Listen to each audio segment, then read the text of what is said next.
तो इस वक्त की बड़ी खबर आपको बता दें, गुजरात की शानदार जीत पर बीजेपी की बड़े जश्न की तैयारी हो गई है। और शाम 6 बजे आपको बता दें, प्रधानमंत्री नरेंद्र मोदी बीजेपी हेडक्वार्टर्स जाने वाले हैं और वहां कार्यकर्ताओं को संबोधित करेंगे। और उनके पहुंचने के लिए भी जबरदस्त तैयारियां इस वक्त बीजेपी दफ्तर में कर दी गई हैं। तो इस वक्त की सबसे बड़ी खबर आपको बता दें, प्रधानमंत्री नरेंद्र मोदी बीजेपी दफ्तर जाने वाले हैं, जहां कार्यकर्ताओं को संबोधित करेंगे। प्रधानमंत्री मोदी वहां कार्यकर्ताओं से बातचीत करेंगे और शानदार स्वागत की तैयारी की जा रही है। प्रधानमंत्री के आगमन पर किस तरह की स्वागत तैयारियां, वो तस्वीरें आपको दिखाएंगे। लेकिन इस वक्त की बड़ी खबर, बीजेपी एक बहुत बड़े जश्न की तैयारी में है। अब तक की सबसे बड़ी जीत हासिल की है बीजेपी ने गुजरात में। 1985 में कांग्रेस को 149 सीटें मिली थी। बिल्कुल। और बता दें, बड़ी खबर यह भी है विवेक की 12 तारीख को शपथ ग्रहण समारोह होना है, जहां भूपेंद्र पटेल अब दूसरी बार मुख्यमंत्री बनेंगे और उसमें प्रधानमंत्री नरेंद्र मोदी भी उस शपथ ग्रहण समारोह में शामिल होंगे। तो इस वक्त पूरे गुजरात की अगर हम बात करें तो जबरदस्त जश्न मनाया जा रहा है, जिस तरीके से शानदार जीत की तरफ बढ़ती जा रही है बीजेपी। और जैसा कि हमने आपको बताया, प्रधानमंत्री नरेंद्र मोदी बीजेपी हेडक्वार्टर्स दिल्ली में पहुंचेंगे और उनके आने से पहले वहां पर भी इस वक्त जोर शोर से तैयारियां चल रही हैं। क्या आप स्टैंड अप इंडिया योजना के तहत 1 करोड़ का लोन लेकर अपना खुद का बिजनेस शुरू करना चाहते हैं? तो फ्रीडम ऐप को डाउनलोड करें और इसकी पूरी जानकारी अभी प्राप्त करें। गुजरात में बीजेपी की ऐतिहासिक जीत हुई है। हार्दिक पटेल भी जीत गए, अल्पेश ठाकुर भी जीत गए हैं। अल्पेश ठाकुर ने जीत का श्रेय पीएम मोदी को दिया है। साथ ही कहा है कि कांग्रेस पार्टी खत्म हो गई है। और अल्पेश ठाकुर से बात की हमारी सहयोगी गौनिका अरोड़ा ने, आइए वो सुनते हैं। अल्पेश ठाकुर इस वक्त हमारे साथ हैं। अल्पेश जी, अपनी जीत पर भाजपा के इस प्रचंड बहुमत पर क्या कहना? देखिए, ये नरेंद्र भाई की जीत है। जिस तरह से गुजरातियों ने नरेंद्र भाई पे भरोसा किया है और जो लोग नरेंद्र भाई के बारे में सना बोल के जाते हैं, ये उसके खिलाफ की जीत है। गुजरात की भाजपा की सरकार की विकास की राजनीति, राष्ट्रवाद की राजनीति की इसकी जीत है। जो जातिवाद की, धर्म की राजनीति करते, भाषा की राजनीति करते हैं, ये उनके खिलाफ का प्रत्यक्ष जनादेश है। 150 सीटें से ज्यादा की उम्मीद थी आपको भी? हाँ, हम तो बोल ही रहे थे ना, अब बार बार बोल रहे 150 से ज्यादा सीटें जीतेंगे। और हमने ये भी बोला था कि आम आदमी की 150 से ज्यादा सीटों पर जमानत जब्त हो जाएगी। आम आदमी पार्टी कह रही थी कि वो तो यहाँ पर जीत जाएंगे, अरविंद केजरीवाल ने लिख कर दिया था। कोई मुजफ्फरलाल के हसीन सपने देखे तो उसको रोका थोड़ी नहीं जाता है। तो कांग्रेस की सीटें कितनी घटी हैं? कांग्रेस खत्म है कांग्रेस। अल्पेश ठाकुर जो कि खुद भी जीते हैं और भाजपा की प्रचंड बहुमत का जश्न मनाने के लिए भाजपा दफ्तर पहुंचे हैं। और बीजेपी नेता शहजाद पूनावाला इस वक्त हमारे साथ बने हुए। शहजाद, 150 प्लस की तमाम जो बीजेपी के दिग्गज नेता हैं, सब ये सीआर पाटिल ने भी ये कह दिया था हमारे कॉन्क्लेव में, उन्होंने कहा था कि 150 प्लस और वो करके दिखाया है। तो ये आत्मविश्वास कहां से आ रहा था? देखिए, जिस प्रकार से बीजेपी की सरकार ने लगातार वहां पर जन आकांक्षाओं को पूरा किया है, जिस प्रकार से नरेंद्र मोदी जी के नेतृत्व में खासकर वहां पर एक लाभार्थी वर्ग तैयार किया गया है केंद्र की जो नीतियां हैं उसके चलते, चाहे वो राशन की योजना हो, मुफ्त राशन देना हो, चाहे वो जल से नल देना हो, चाहे वो गरीबों को आवास देना हो, चाहे वो यहाँ शौचालय बनाना हो, इससे एक लाभार्थी वर्ग तैयार हुआ है। और ये लाभार्थी वर्ग जो है वो लगातार एक संदेश दे रहा है कि पॉलिटिक्स ऑफ परफॉर्मेंस और पॉलिटिक्स ऑफ विकास को लोग एक्सेप्ट करते हैं। और एक प्रो इनकम्बेंसी का, जो मैं सुबह से कह रहा हूं, एक आज प्रमाण फिर से मिला है गुजरात की जनता की ओर से कि अगर आप निष्ठा के साथ काम करो तो वहां की जनता और राज्य की जनता जो है वो उसको स्वीकारती भी है और उसको रिवॉर्ड भी करती है। और यही चीज़ गुजरात में हुई है। और मुझे लगता है कि आज एक मोदी फैक्टर भी जो है वो भी आपको दिख रहा है कि किस प्रकार से जब मोदी जी खुद गुजरात से भी आते हैं और उनका जो एक व्यक्तित्व है वो भी किस प्रकार से गुजरात के चुनाव में हमें एक एडिशनल एक एक्स फैक्टर की तरह काम आता है और सामने आता है, वो भी आज दिखाई दे रहा है। ये प्रो इनकम्बेंसी की बात कर रहे हैं आप, कह रहे हैं प्रो इनकम्बेंसी थी, एंटी इनकम्बेंसी नहीं थी 27 साल के बावजूद। लेकिन प्रधानमंत्री मोदी का नेतृत्व, पीएम ने जिस तरह के दौरे किए, मैंने बनाया गुजरात, जिस तरह से गुजराती अस्मिता की बातचीत की, उनकी लीडरशिप का मुकाबला गुजरात में कोई नहीं था। ये भी एक बहुत बड़ा फैक्टर, ये भी एक बहुत बड़ा चैलेंज अदर पार्टीज के लिए। देखिए, वो तो अब जो विपक्षी पार्टी है कांग्रेस पार्टी, वहां पर एक ट्रेडिशनली स्ट्रांग पार्टी रही है, परंतु उन्होंने जिस प्रकार से पिछले चुनाव की तुलना में अब लगभग 16 से 17% वोट शेयर खोया है, तो उनको चिंतन करना होगा कि वो क्यों कामयाब नहीं हुए वहां पर एक अच्छा नेतृत्व देने के लिए। उसके विषय में मैं कुछ नहीं कह सकता, परंतु हाँ ये जरूर कहूंगा कि जो ठीक है गुजराती शाहजाद, लोग आपको रोकना चाहेंगे। इस वक्त एक बड़ी खबर आ रही है, बाई इलेक्शंस को लेकर ये बड़ी खबर आ रही है। पहली बार रामपुर विधानसभा सीट जीत गई है बीजेपी।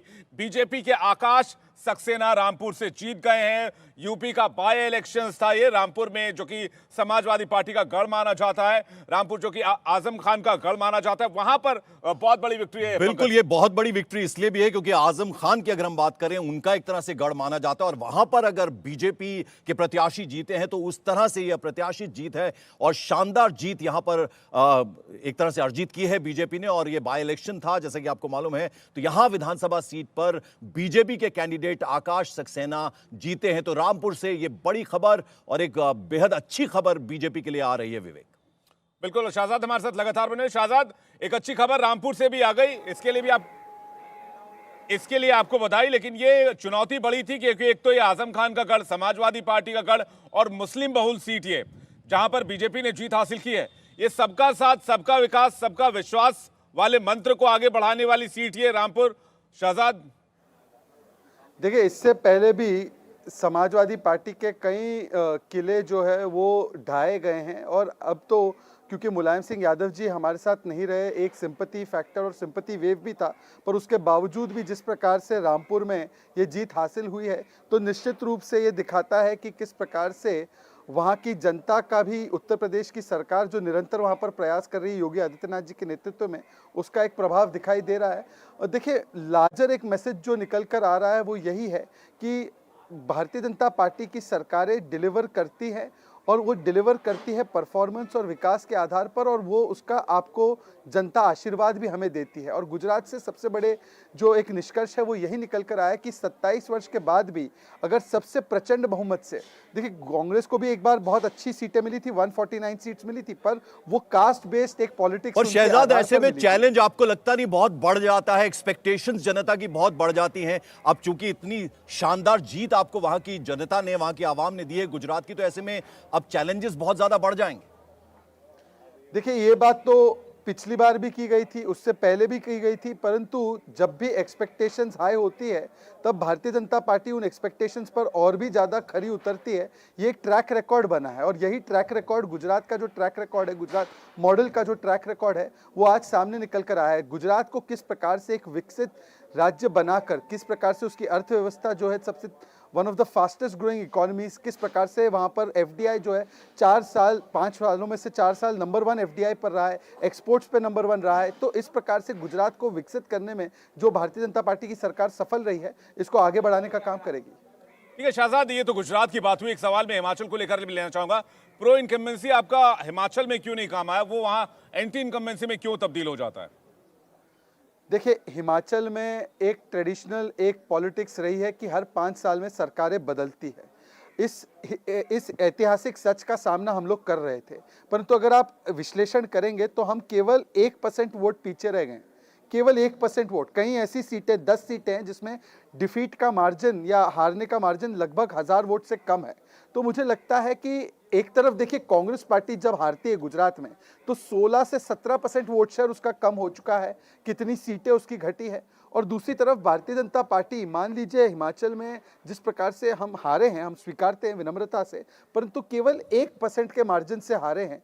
तो मुझे लगता है कि देखिए, कोई कमी तो रही है, उसका हम लोग वो कमी शहजाद शायद ये रही है, चूंकि मैं पूरे हिमाचल में घूमा और मैंने ये पाया कि जो टिकट का बंटवारा था, कहीं ना कहीं उसमें बड़ी चूक हुई है आपसे। देखिए, मुझे लगता है कि कोई एक फैक्टर इसके ऊपर दोष देना मुझे लगता है सही नहीं होगा, और ये ईमानदारी भी नहीं होगी। मल्टीपल फैक्टर्स होते हैं, और उस सारे फैक्टर्स पर हमें बैठकर चिंतन भी करना पड़ेगा, देखना भी पड़ेगा। और हम चुनाव हारे, विनम्रता से स्वीकारते, जनता का एक संदेश है उसमें, उसको हम स्वीकारेंगे। हमारी सरकार और भी मेहनत करेगी, हमारे अभी विपक्ष में जो नेता बैठेंगे वो और भी मेहनत करेंगे। तो इसमें कोई शर्मिंदगी महसूस करने वाली बात नहीं है, क्योंकि केवल 1% का डिफरेंस रहा है। ठीक है शाहजाद, एक बताइए, आप अभी बीजेपी मुख्यालय में ही होंगे, आज शाम की क्या तैयारियां? प्रधानमंत्री वहां पर आने वाले हैं, कार्यकर्ताओं को संबोधित करने वाले हैं, एक बड़े जश्न की तैयारी चल रही है। बीजेपी मुख्यालय में क्या हो रहा है इस वक्त? देखिए निश्चित रूप से जो जीत हुई है वो एक ऐतिहासिक जीत है। गुजरात में जो जीत मिली है और हमारे कार्यकर्ता बहुत उत्साहित है और इसी उपलक्ष्य में प्रधानमंत्री जी आएंगे, संबोधन करेंगे। ये मैं आप ही से सुनाई दे रहा है, हालांकि मुझे कुछ यहाँ पे डेवलपमेंट्स भी दिखाई दे रही है, परंतु प्रधानमंत्री हमेशा हमारे उत्साह को बढ़ाने के लिए वो मार्गदर्शन भी देते हैं और मुझे लगता है कि उनके मार्गदर्शन का हम सभी को इंतजार है। और रामपुर की चूंकि हम दोबारा एक बार बात करना चाहेंगे, जिस तरह से शानदार जीत वहां पर हुई है, आपका कैंडिडेट विधानसभा बाय इलेक्शन वहां पर थे, उसको लेकर आप क्या समझते हैं? क्योंकि जैसा कि अभी विवेक ने भी आपसे पूछा था, सबका साथ, सबका विकास, सबका विश्वास, यानी मुस्लिम बहुल वो इलाका है और वहां पर अगर ये जीत हासिल हो रही है तो अपने आप में एक बड़ी बात है शहजाद, अगर हम रामपुर की बात करें। देखिए एक संदेश जो निकल के जा रहा है कि वो ये है कि भारतीय जनता पार्टी की सरकारें जब विकास का काम करती है तो वो धर्म देखकर, जाति देखकर नहीं करती है, ये सबके लिए होता है, ये सबका साथ होता है। योगी जी जब कोई भी प्रयास करते हैं उनकी सरकार के माध्यम से तो वो सभी के लिए होता है, कोई भेदभाव नहीं होता, किसी एक समुदाय का पहला अधिकार नहीं होता। अब प्रधानमंत्री मोदी जी जब राशन भेजते हैं तो मोहम्मद और मोहित दोनों को मिलता है, शौचालय भेजते हैं तो शिल्पा सुल्ताना दोनों को मिलता है, नल से जल हो चाहे वैक्सीनेशन हो, तो ये सारी स्कीम्स का फायदा सभी वर्गों को मिलता है। और इसीलिए धीरे धीरे करके जो एक दुष्प्रचार फैलाया भी जाता था, उस दुष्प्रचार से हटके जो समुदाय हैं जो ट्रेडिशनली हमें सपोर्ट नहीं भी करती थी, वो भी हमारी तरफ प्रभावित होकर आ रहे हैं और उसका ही आपको एक तरीके से नतीजा दिख रहा है रामपुर में भी। बीजेपी की सीटें 158 लीड प्लस विन हो गई है, 154 पर जीत गई है बीजेपी और 4 पर शायद लीड कर रही है, ये ताजा जानकारी मिल रही है। शहजादी, ये 158 का आंकड़ा क्या आप लोगों ने, आपकी पार्टी ने इंटरनल सर्वे में भी कहीं एक्सपेक्ट किया था कि 158 160 तक रीच करेंगे 182 में? देखिए मुझे याद है कि गृह मंत्री अमित शाह जी ने बार बार सार्वजनिक मंच पे कहा था कि सारे रिकॉर्ड तोड़े जाएंगे और जब उनका कहने का मतलब साफ था कि रिकॉर्ड मतलब कि जो पहले का रिकॉर्ड 149 का था, तो निश्चित रूप से रिकॉर्ड तोड़ने का मतलब यही था कि हम 150 क्रॉस करेंगे। और ये दिखाता है कि गृह मंत्री अमित शाह जी की स्ट्रैटेजी हो, प्रधानमंत्री नरेंद्र मोदी जी का नेतृत्व हो और भारतीय जनता पार्टी की गुजरात सरकार की जो कर्मठता है, इसके ऊपर लोगों ने विश्वास जताया है। जरा हिमाचल की शहजाद एक बार फिर मैं आपसे बात करना चाहूंगा। हमेशा ये कहा जा रहा था बीजेपी की तरफ से कि ग्राउंड पे नजर नहीं आ रही है कहीं भी कांग्रेस पार्टी, और कांग्रेस के तमाम नेता ये कहते थे कि देखिए आपने प्रधानमंत्री को उतारा, डिफेंस मिनिस्टर वहां थे, होम मिनिस्टर वहां थे, योगी जी वहां पर थे, लेकिन आपको लगता है कि ग्राउंड पे थी कांग्रेस और वही कहीं ना कहीं रिजल्ट में भी तब्दील होता नजर आया? देखिए मुझे लगता है कि कांग्रेस पार्टी जो है, अगर उसको लगता है कि शीर्ष नेतृत्व जब चुनाव को सीरियसली लेता है, ये कोई खराब बात थोड़ी है। अगर उनका शीर्ष नेतृत्व चुनावों को या इलेक्शंस को सीरियसली नहीं लेता, वो उनके चिंतन का विषय होना चाहिए। अब जीत जो मिली है उनको मिली है, देखिए हिस्ट्री उनके साथ था, ये ऐसा चुनाव था जहां पर उनका जीतना स्वाभाविक था, ट्रेडिशनली उनको ही जीतना था, वो जीते हैं। मतलब ऐसा नहीं है कि एक एक्सेप्शनल विक्ट्री है, ये ट्रेडिशनल विक्ट्री है, ट्रेडिशनल विक्ट्री में उनको विक्ट्री मिली है, स्वीकारते हैं हम। हाँ, पर हम लोगों ने इतनी अच्छी फाइट दी, 1% से मात्र रह गए, 10 सीटों पे 1000 का फर्क रह गया मात्र। ये तो मुझे लगता है कि हिमाचल प्रदेश की सरकार और हमारे नेतृत्व ने भी बहुत अच्छा प्रयास किया, जयराम ठाकुर जी ने भी, और मुझे लगता है कि 1% से वो आगे रह गए जिसकी वजह से उनको जीत मिली है।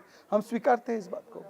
ठीक है शहजाद, एक सवाल और गुजरात को लेकर कि आम आदमी पार्टी की एंट्री हो गई है, 5 सीटों पर इस वक्त आम आदमी पार्टी दिखाई दे रही है, बेशक सिंगल डिजिट में है, लेकिन कांग्रेस को रिप्लेस करके जिस तरह से आम आदमी पार्टी बढ़ रही है और गुजरात में भी एंट्री कर चुकी है, क्या इसको एक चुनौती के तौर पर देख रहे हैं आप लोग, आपकी पार्टी? देखिए आज जो सारे चुनाव जो हुए उससे एक निष्कर्ष साफ है कि आम आदमी पार्टी के दिल्ली और पंजाब के बाहर कोई टेकर्स नहीं है। गुजरात में इन्होंने दावा किया था आंधी आने वाली है, कोई आंधी नहीं आई, सिंगल डिजिट में ये सिमट कर रह गए। क्या आप स्टैंड अप इंडिया योजना के तहत 1 करोड़ का लोन लेकर अपना खुद का बिजनेस शुरू करना चाहते हैं? तो फ्रीडम ऐप को डाउनलोड करें और इसकी पूरी जानकारी अभी प्राप्त करें। हिमाचल प्रदेश जो पंजाब से सटा हुआ है, वहां पर 1% से कम वोट शेयर है इनका। पंजाब में जहां पर इतनी बम्पर जीत मिली, उसके बाद हिमाचल एक उनके लिए फर्टाइल ग्राउंड वो मान रहे थे, परंतु हिमाचल में 1% वोट से कम मिला है। सवाल ये भी पूछा जाना चाहिए कि ऐसा क्या हुआ पंजाब मॉडल में या दिल्ली मॉडल को लेकर कि हिमाचल की जनता ने नकारा, गुजरात की जनता ने नकारा, उत्तराखंड की जनता ने नकारा, उत्तर प्रदेश की जनता ने नकारा, गोवा की जनता ने नकारा, महाराष्ट्र की जनता ने नकारा, हरियाणा की जनता ने नकारा, आदमपुर की जनता ने नकारा। तो बार बार नकारे जा रहे हैं। इसका मतलब कि और दिल्ली भी, एमसीडी भी जो जीते हैं, मात्र 30 वार्ड ज्यादा जीते हैं 15 वर्ष की हमारी एंटी इनकम्बेंसी के बाद। इसका मतलब कि इनकी जो 8 वर्ष की सरकार चली है उसको देखकर लोग समझ गए हैं कि ये एडवर्टाइजमेंट और बैनर ज्यादा है, डिलीवरी कम है। ठीक है शहजादा, आप हमारे साथ बने रहे। तो इस वक्त की बड़ी खबर आपको बता दें, गुजरात में जिस तरह से शानदार जीत हासिल की है गुजरात ने, अब प्रधानमंत्री नरेंद्र मोदी शाम को 6 बजे उनका वक्त है जब वो बीजेपी हेडक्वार्टर्स दिल्ली में पहुंचेंगे और उनके इस आगमन को लेकर जबरदस्त तैयारियां वहां पर बीजेपी हेडक्वार्टर्स में की जा रही हैं। इंडिया टीवी हर वक्त हर जगह डाउनलोड करने के लिए सर्च करें India TV news Google play store या ऐप स्टोर पर।